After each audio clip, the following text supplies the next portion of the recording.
Şu ana kadar Türkiye Cumhuriyeti döneminde 1921, 1924, 1961 ve 1982 anayasaları yapıldı. Şu anda 1982 Anayasası yürürlükte.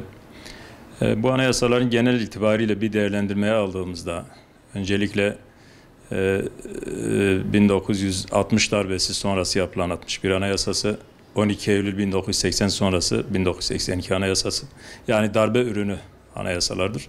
Zaten 1921 Anayasası'nı belki de biraz hariç tutarsak 24 Anayasası da tek parti döneminde hazırlanmış olan bir anayasadır. Dolayısıyla hem 24 Anayasası'nı hem 61 hem 82 Anayasası'nı aynı kategoride bence değerlendirmek gerekiyor.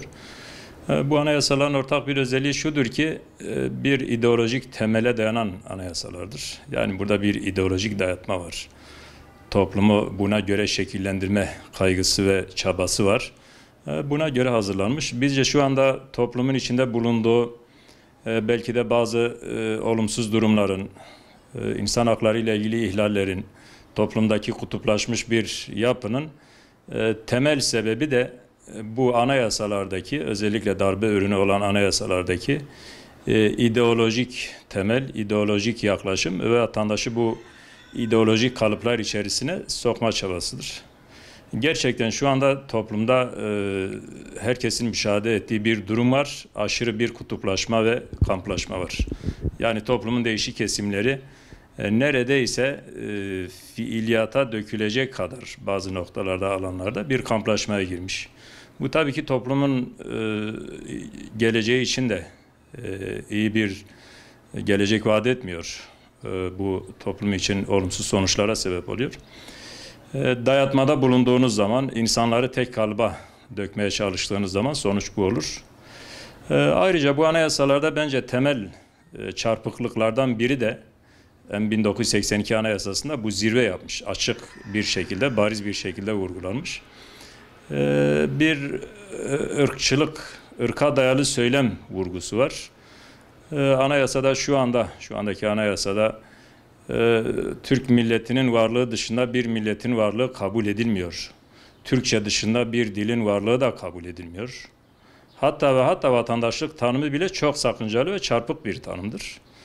Herkes, vatandaşların hepsi Türk kabul ediliyor. Bunun dışında bir millet de kabul edilmiyor. Tabii ki bu bizce günümüz dünyasında, günümüz anlayışında kabul görecek bir durum değil, bir zihniyet değil. O halde şu anda yapılacak bir anayasada veya bunun için yapılacak çalışmalarda öncelikle bu ırkçılık vurgusunun, ırkçılığa dayalı bir bakış açısının kesinlikle olmaması gerekiyor. Yani Türkiye'de sadece Türkler yaşamıyor. Başka ırklardan, milletlerden olan insanlar da var. Bu olmazsa şayet, bu ırkçılık vurgusu giderilmezse anayasadan, yapılacak anayasanın bence pek derde deva olacağını zannetmiyoruz. Ayrıca diğer bir sakıncalı durum, bu anayasaların hem 24 hem 61 hem 82 anayasasında dayatmacı bir laiklik anlayışı var ve bunun sonucunda da gelen bir durum, inanç özgürlüğü, insanların dini yaşantısıyla ilgili kısıtlamalar ve baskılar. Bunun çok acı örneklerini gördük, sonuçlarını gördük. Şayet bir anayasa yapılacaksa eğer, bunu da özellikle göz önünde bulundurması gerekiyor. Artık insanları inançlarından dolayı, kılık kıyafetlerinden dolayı, dini tercihlerinden ve ibadetlerinden dolayı baskı altında tutan bir anlayıştan vazgeçilmesi gerekiyor. Ve bunun da anayasal güvence altına alınması gerekiyor.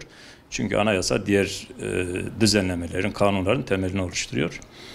Bir de şöyle bir durum var. Şu anda yapılacak bir anayasa değişikliğinde ilk 3 maddeye dokunulsun mu, dokunulmasın mı tartışması var ki bizce anayasanın ilk 3 maddesi anayasanın özüdür.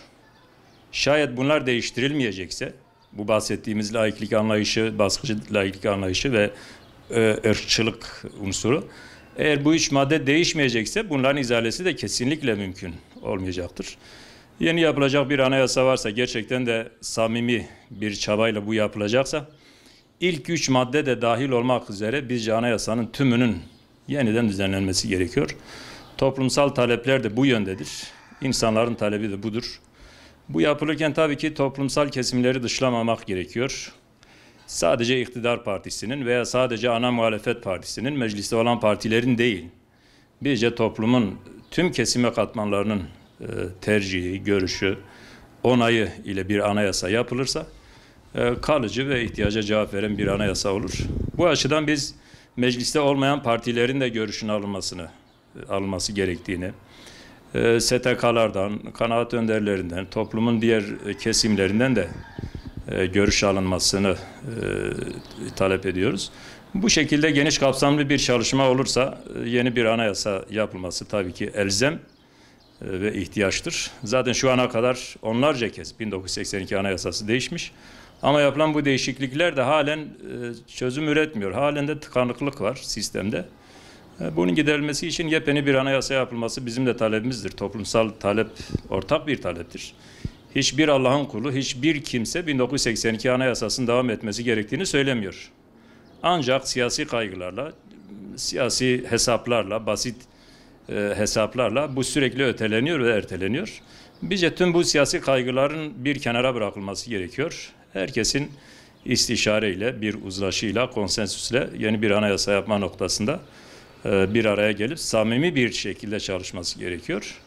Bunu yaparken kamuoyunu yanıltacak, siyasi hesaplar peşinde koşulmasını da biz asla hoş görmeyiz. Zaten bu tip çabalar daha önce de yapıldığı için toplum buna prim de vermez. Eğer böyle bir çaba ve niyet varsa, samimi ise bunun gerçekten de bir an önce hayata geçirilmesi gerekiyor.